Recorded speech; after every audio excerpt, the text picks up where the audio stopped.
கோபுரம் டிவி நேயர்களுக்கு இனிய வணக்கம்.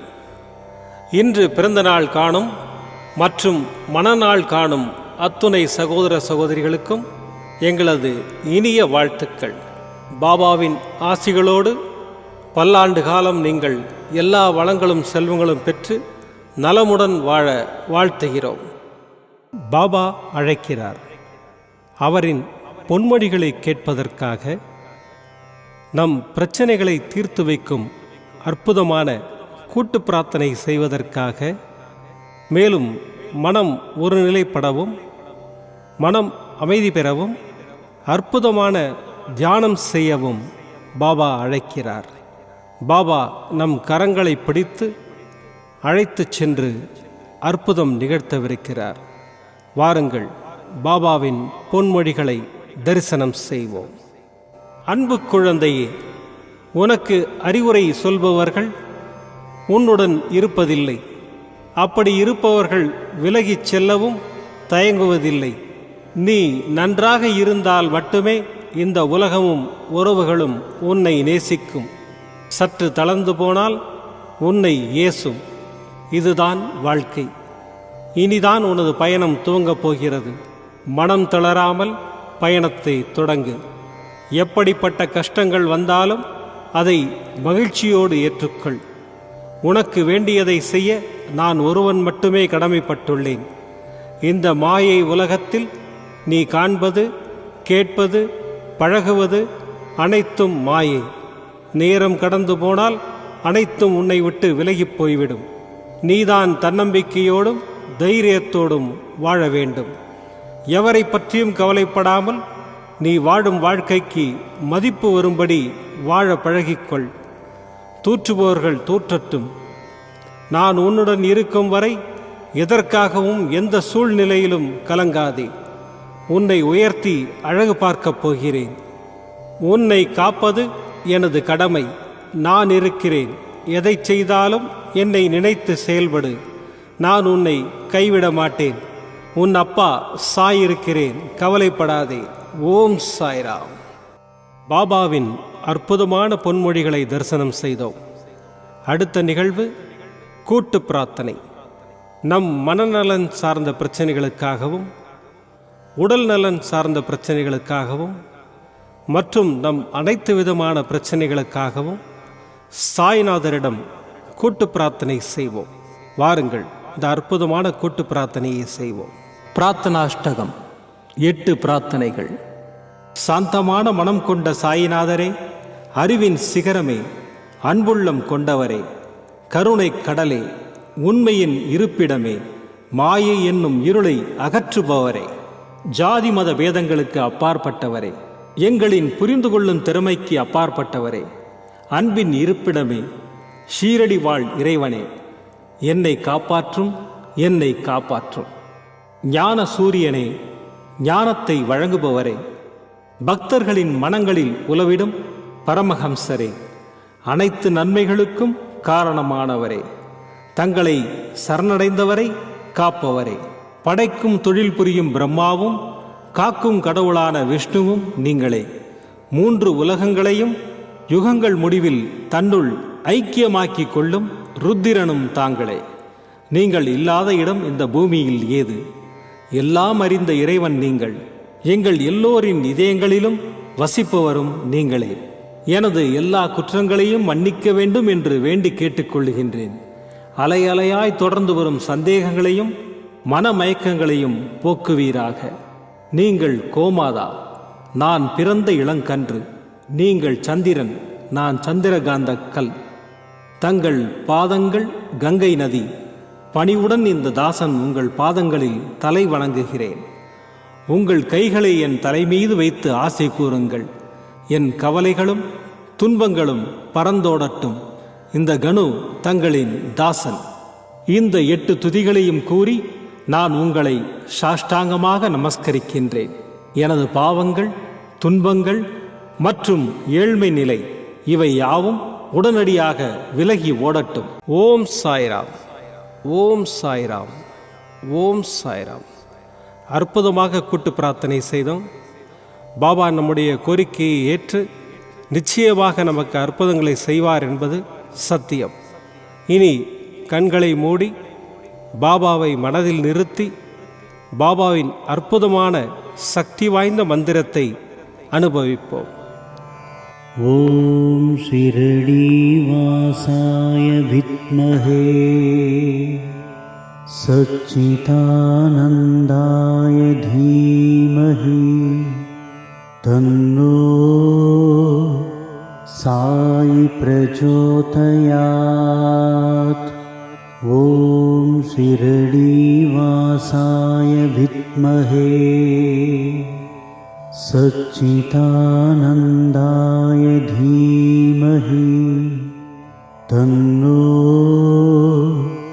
சாயி பிரச்சோதயாத். ஓம் ஷிரடி வாசாய வித்மஹே சச்சிதானந்தாய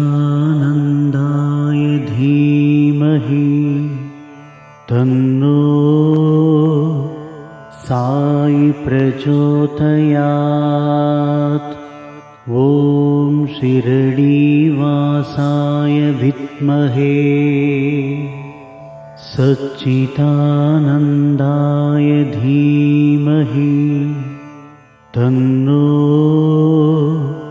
சாயி பிரச்சோதயாத். ஓம் ஷிரடி வாசாய வித்மஹே சச்சிதானந்தாய தீமஹி தன்னோ சாயி பிரச்சோதயாத். ஓம் ஷிரடி வாசாய வித்மஹே சச்சிதானந்தாய தீமஹி தன்னோ சாயி பிரச்சோதயாத். ஓம் ஷிரடி வாசாய வித்மஹே சச்சிதானந்தாய தீமஹி தன்னோ சாயி பிரச்சோதயாத். ஓம் ஷிரடி வாசாய வித்மஹே சச்சிதானந்தாய தீமஹி தன்னோ சாயி பிரச்சோதயாத். ஓம் ஷிரடி வாசாய வித்மஹே சச்சிதானந்தாய தீமஹி தன்னோ சாயி பிரச்சோதயாத். ஓம் ஷிரடி வாசாய வித்மஹே சச்சிதானந்தாய தீமஹி தன்னோ சாயி பிரச்சோதயாத். ஓம் ஷிரடி வாசாய வித்மஹே சச்சிதானந்தாய தீமஹி தன்னோ சாயி பிரச்சோதயாத். ஓம் ஷிரடி வாசாய வித்மஹே சச்சிதானந்தாய தீமஹி தன்னோ சாயி பிரச்சோதயாத். ஓம் ஷிரடி வாசாய வித்மஹே சச்சிதானந்தாய தீமஹி தன்னோ சாயி பிரச்சோதயாத். ஓம் ஷிரடி வாசாய வித்மஹே சச்சிதானந்தாய தீமஹி தன்னோ சாயி பிரச்சோதயாத். ॐ शिरडीवासाय विद्महे सच्चिदानन्दाय धीमहि तन्नो साई प्रचोदयात्। ॐ शिरडीवासाय विद्महे सच्चिदानन्दाय धीमहि तन्नो साई प्रचोदयात्। ॐ शिरडीवासाय विद्महे सच्चिदानन्दाय धीमहि तन्नो साई प्रचोदयात्। ॐ शिरडीवासाय विद्महे सच्चिदानन्दाय धीमहि तन्नो साई प्रचोदयात्। ॐ शिरडीवासाय विद्महे सच्चिदानन्दाय धीमहि तन्नो साई प्रचोदयात्। ॐ शिरडीवासाय विद्महे सच्चिदानन्दाय धीमहि तन्नो साई प्रचोदयात्। ॐ शिरडीवासाय विद्महे सच्चिदानन्दाय धीमहि तन्नो साई प्रचोदयात्। ॐ शिरडीवासाय विद्महे सच्चिदानन्दाय धीमहि तन्नो साई प्रचोदयात्। ॐ शिरडीवासाय विद्महे सच्चिदानन्दाय धीमहि तन्नो साई प्रचोदयात्। ॐ शिरडीवासाय विद्महे सच्चिदानन्दाय धीमहि तन्नो साई प्रचोदयात्। ॐ शिरडीवासाय विद्महे सच्चिदानन्दाय धीमहि तन्नो साई प्रचोदयात्। ॐ शिरडीवासाय विद्महे सच्चिदानन्दाय धीमहि तन्नो साई प्रचोदयात्। ॐ शिरडीवासाय विद्महे सच्चिदानन्दाय धीमहि तन्नो साई प्रचोदयात्। ॐ शिरडीवासाय विद्महे सच्चिदानन्दाय धीमहि तन्नो साई प्रचोदयात्।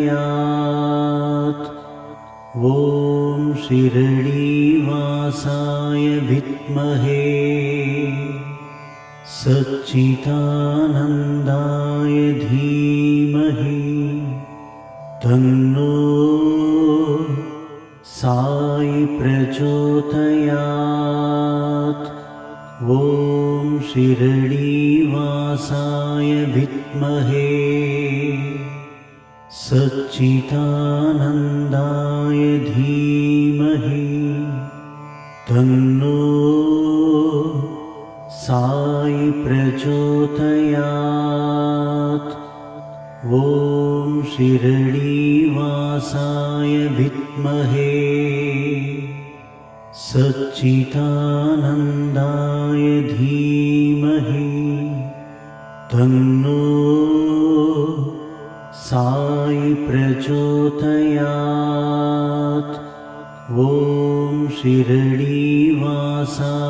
विद्महे सच्चिदानन्दाय धीमहि तन्नो साई प्रचोदयात्। மீண்டும் நாளை காலை இந்த அற்புதமான பாபா அழைக்கிறார் நிகழ்ச்சியில் சந்திப்போம். நன்றி, வணக்கம். விதம் விதமான பக்தி நிகழ்ச்சிகளை உங்களுக்காக தந்து கொண்டிருக்கிறது உங்கள் கோபுரம் டிவி. உங்களுக்கு பிடித்த நிகழ்ச்சிகளை லைக் செய்யுங்கள், உங்களுக்கு பிடித்த மாணவர்களுக்கு ஷேர் செய்யுங்கள். மேலும் சப்ஸ்கிரைப் செய்வதோடு மட்டுமல்லாது அருகில் இருக்கும் பெல் பட்டனை கிளிக் செய்து கோபுரம் டிவி நிகழ்ச்சிகளை உடனுக்குடன் தெரிந்து கொள்ளுங்கள். மற்றும் ஒரு மகிழ்ச்சியான செய்தி, கோபுரம் டிவி ஆப்பை கூகுள் பிளே ஸ்டோரில் ஃப்ரீ டவுன்லோட் செய்து கோபுரம் டிவி நிகழ்ச்சிகளை தொடர்ந்து கண்டுகளியுங்கள், பாருங்கள், ரசியுங்கள், பரவசமடையுங்கள். gopuramtv.com பக்தி பக்திமயம்.